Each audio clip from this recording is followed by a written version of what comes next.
it was between 9 and 9:15. We was coming back from New Caney. We had been to a bingo game. Betty Cash, my grandson Colby Landrum, and me. And we started seeing the light over to the left of us. And it seemed to be way off, but we got to wondering what it was. And the trees every once in a while it'd make it disappear, and then it would come back into view. And as we went down the road, well, it seemed to get brighter. Were you afraid at all? Not at first. We was just curious and wondering what it was. And because Kobe kept saying, see it, Grandma, see it, Grandma.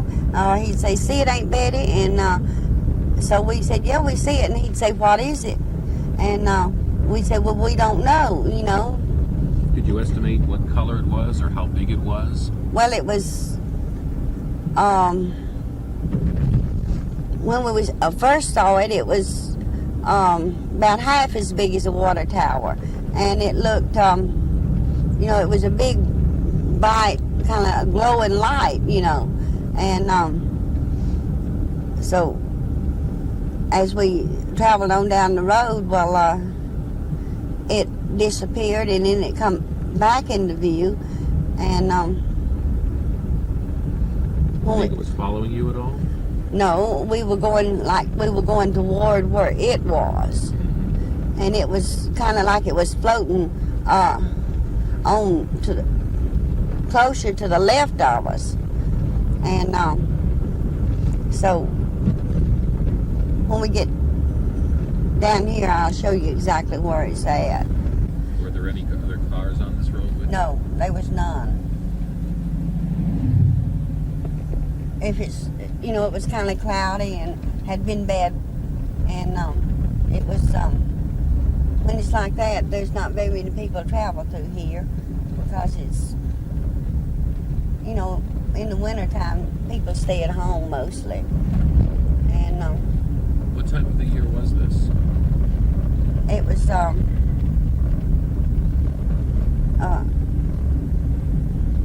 the 29th of December of 1980.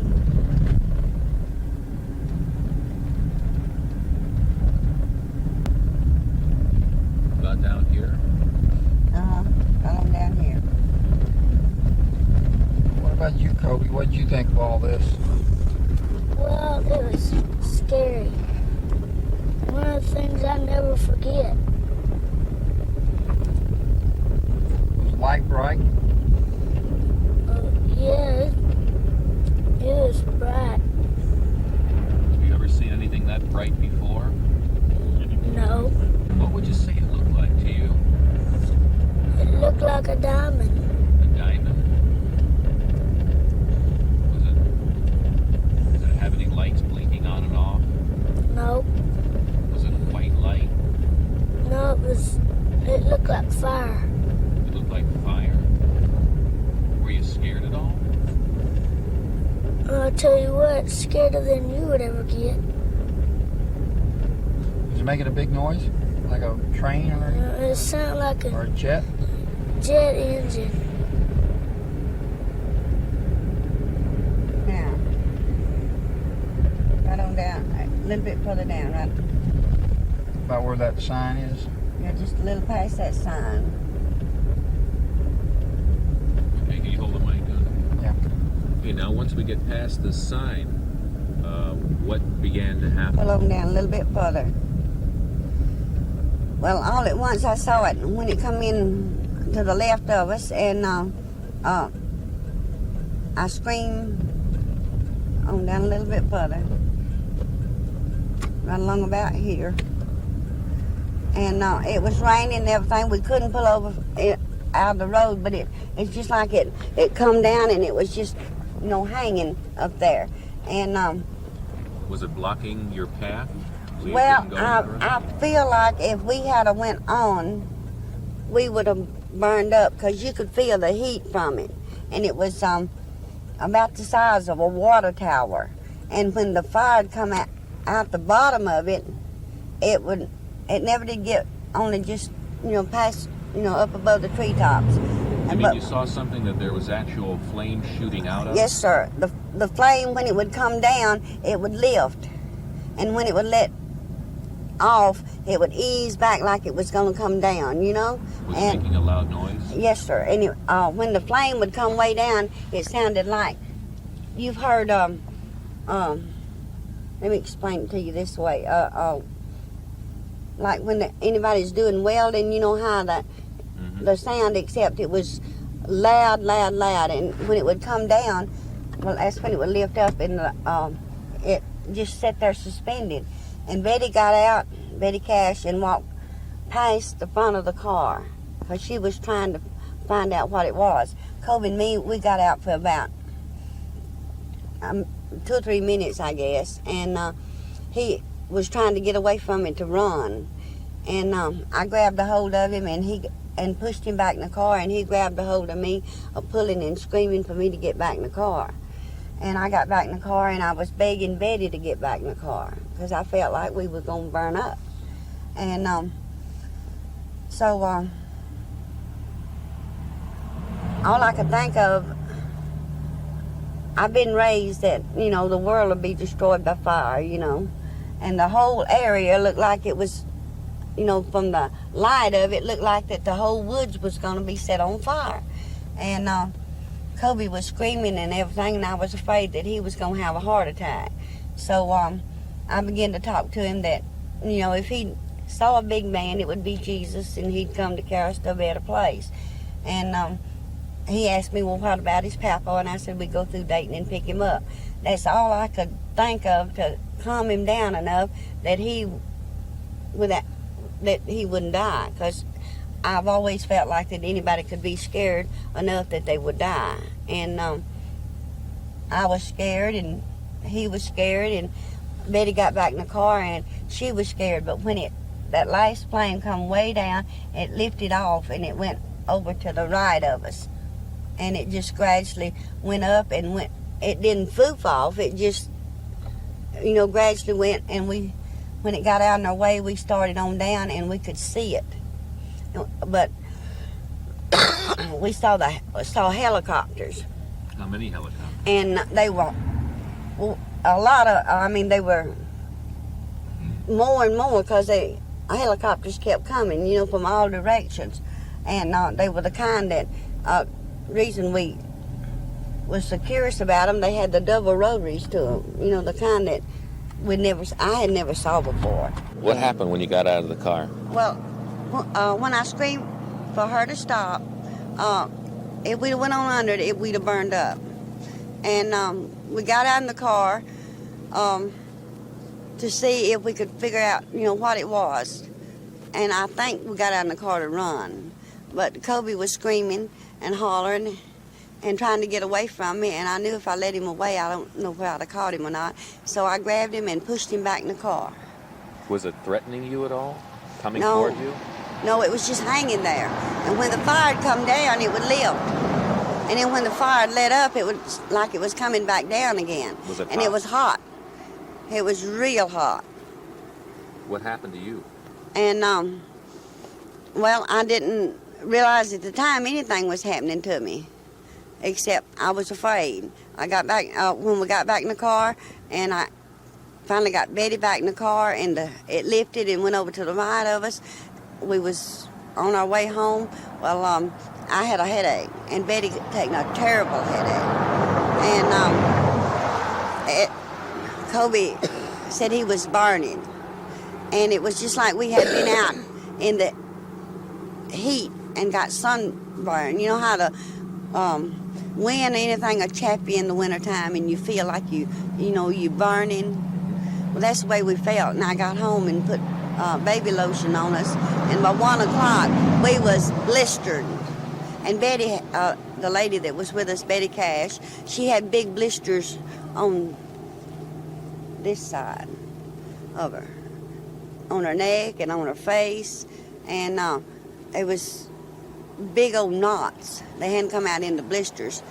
And I tried for I was on the 29th of December, and I tried till the 2nd of January before I got her into a hospital. I got a doctor to see her because she didn't have any people here, and somebody had to take care of her. And when I got her in the hospital, all of them down there asked if we was a burn patient. And Were you she burned? said no, yeah.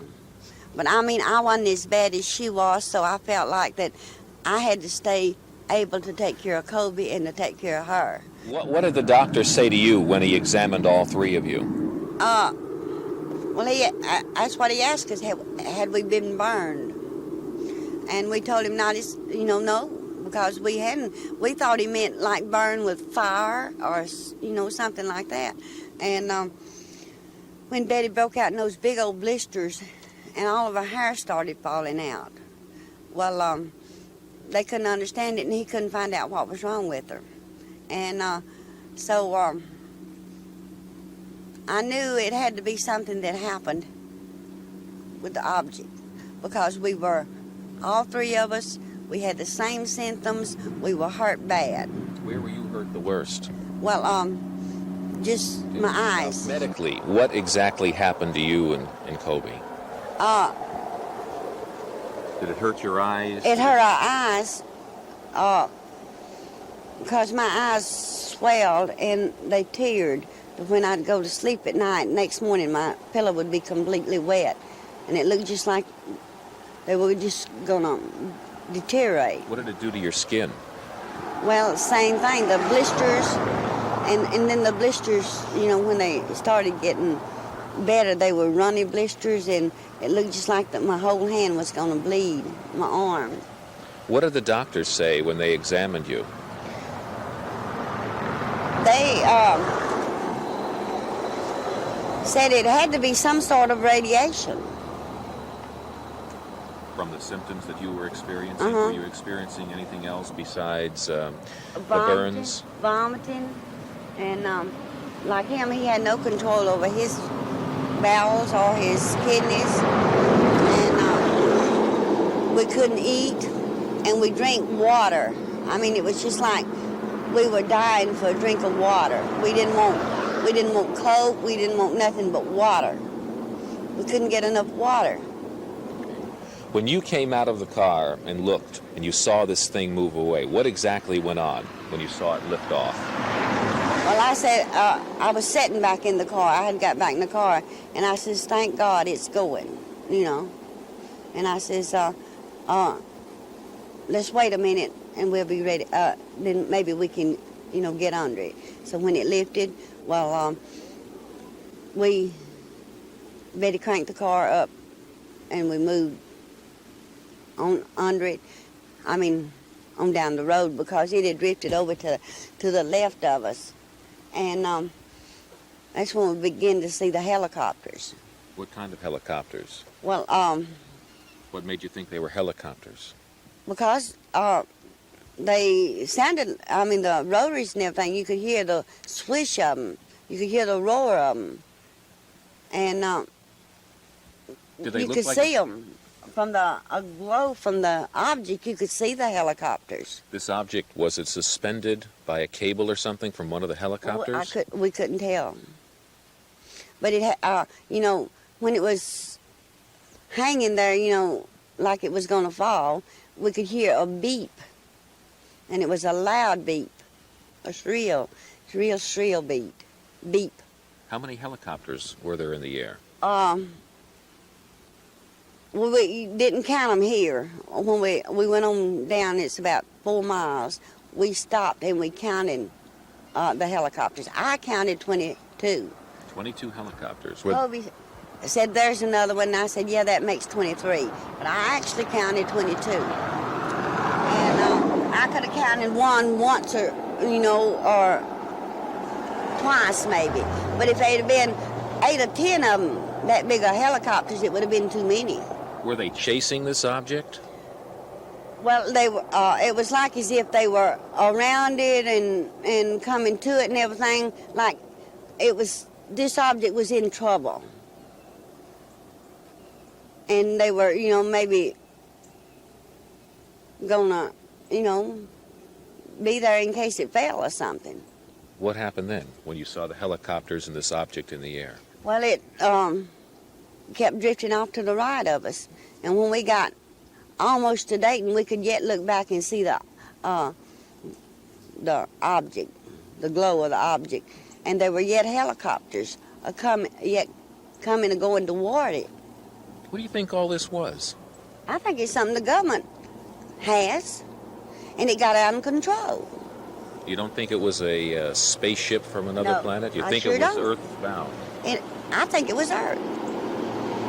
I think it was made by man. What do you think all this was? I think it was something the government had up there. If it wasn't government, the government knew about it because the helicopters were up there and they were our government helicopters. If they don't know about it, somebody's done ripped them off. Did you contact the Air Force after your incident happened and ask them what they were doing out here? Yes, sir, and they said they wasn't out here. They said the helicopters don't fly at night. I know they fly. Did you try to contact the Air Force about what you saw? Yes, sir, we went to Austin, to the Air Force Base, and begged them for help. What did they tell you? They said if we wanted any help, we would have to find us a lawyer and file some papers. Did they deny having these helicopters in the area? Oh, they didn't know nothing about it, but they had the map spread out. And we couldn't see because our eyes were burned so bad, and the lady that was in there pinpointed the road to us, but yet they didn't know nothing about it. Did the Army have anything to do with this? Did you try to contact the Army? We've tried to contact everybody, and everybody denies it. But one of the National Guard pilots said they were called out that night by Montgomery County Sheriff's Department, but when he was cornered, he didn't know nothing about that either. He said that Miss Cash and me told him. Miss Cash wasn't with me when he told me. It was my friend, because Miss Cash was in the hospital. Why was he called out? For this object. They were investigating an object. Right. But you don't think it was extraterrestrial. You think it was an Air Force project.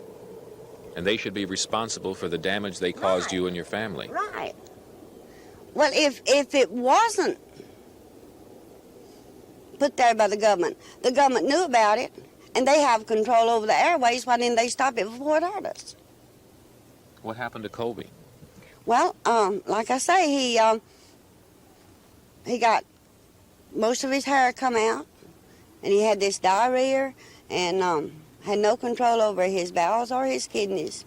And he was blistered. The doctors say that was a radiation poisoning? And they said there's a possibility that it was radiation poisoning, and if we could, said we need to find out the kind of radiation it was, because if it was radiation, by the time he's 15 to 18 years old, he'll come down like with leukemia. But it won't be leukemia.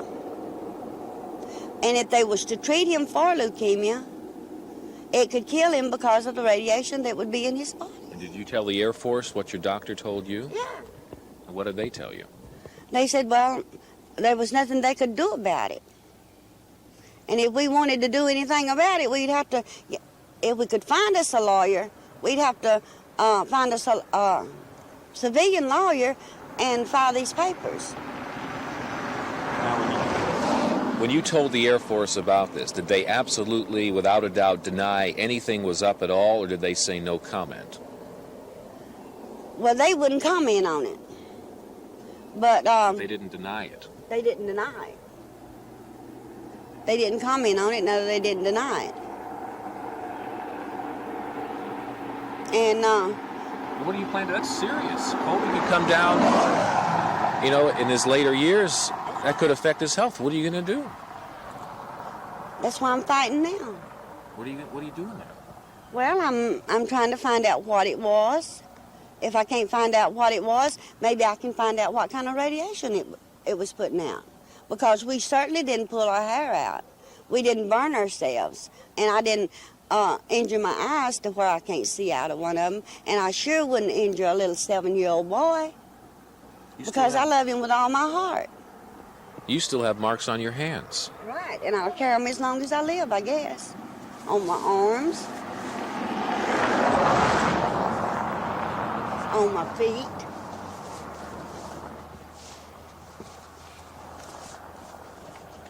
Those are all from the incident that occurred 3 years ago. Right.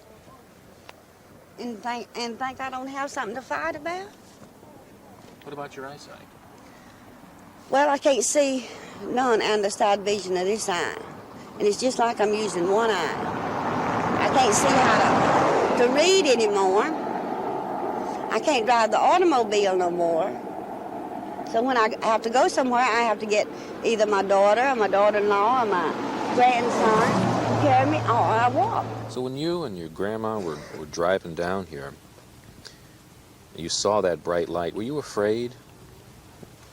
Well, not at first, but after we got on closer to it, I got scared. Did it hurt you? Well, it burned it. When I got home and when I went to sleep with my grandma, I had blisters on me. And, well, it wasn't that same night, but the next morning I had a bunch of blisters on my face. And my grandma doctored me. Did you feel sick at all? Yeah, I vomited a bunch. What do you think it was out there? Out there that night? Yeah. Well, all I can think of is the government project. If you didn't know about the government, what do you think it might be? I don't know. What exactly did it look like to you? Do you think it was being chased by helicopters? I don't think so. What exactly did it look like to you? You think it might have been a spaceship? A diamond. No, it couldn't have been a spaceship. Why do you say that? I don't believe in spaceships. And it looked like a diamond shape? Did it move fast or slow? It moved slow. Was it loud?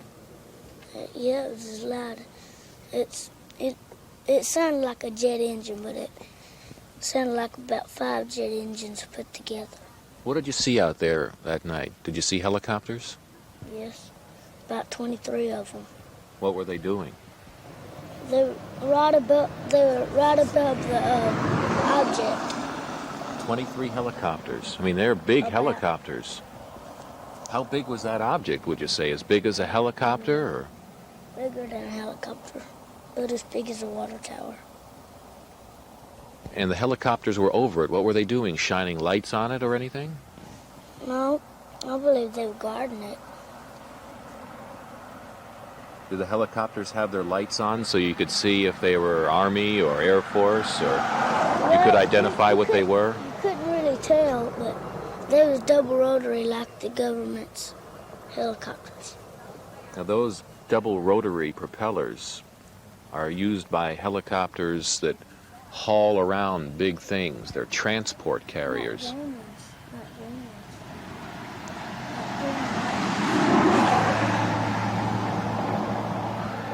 Are you scared anymore? Well, I hadn't had a nightmare about it. What for kind of about a year. nightmares did you have about it? Well, like it was. Wow. I mean, what did you dream about that scared you? About the object. What was it doing to you? It was about that night. It was just like we was out here again. You don't dream about that anymore? No. Well, I hadn't for a long time. So you're not scared anymore? Well, sometimes I think about it and I get scared.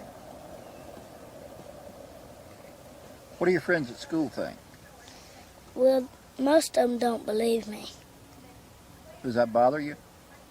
No, because I know it's true.